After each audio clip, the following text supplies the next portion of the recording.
Hi folks.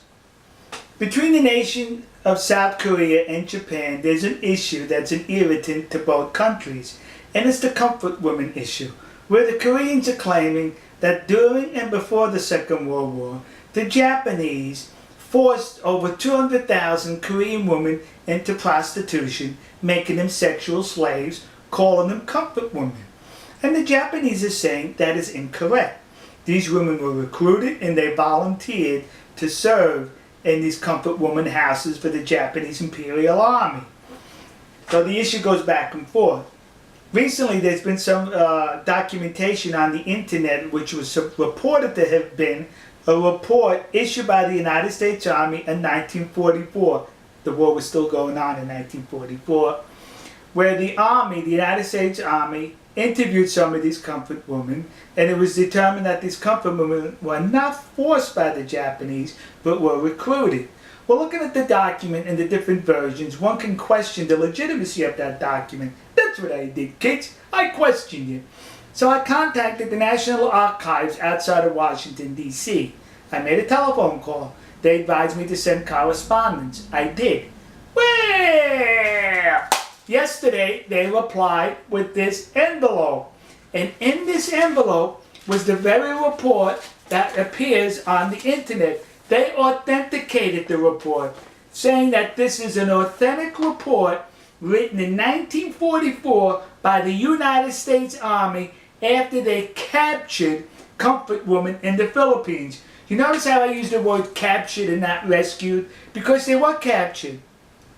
These comfort women were fleeing the advancing American military. They were fleeing with the Japanese. Right behind the Japanese soldiers were these comfort women. They got separated. And when they got separated, they got disoriented and lost, and that's when they were captured and interviewed by the United States Army. Now remember, 1944, there was a war going on, kids, and the Japanese as well as the Americans used anything to their advantage for propaganda purposes.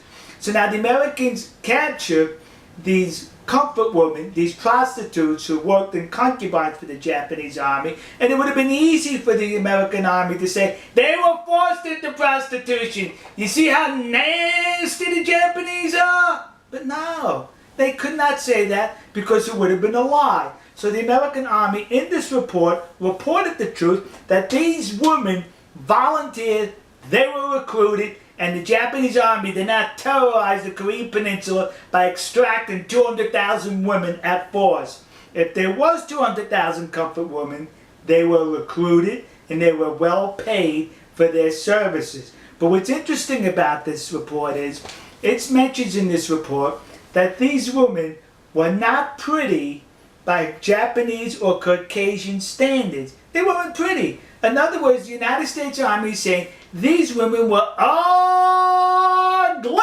That's it, kids. You know, next to the Yasukuni Shrine in Tokyo, there's a war museum.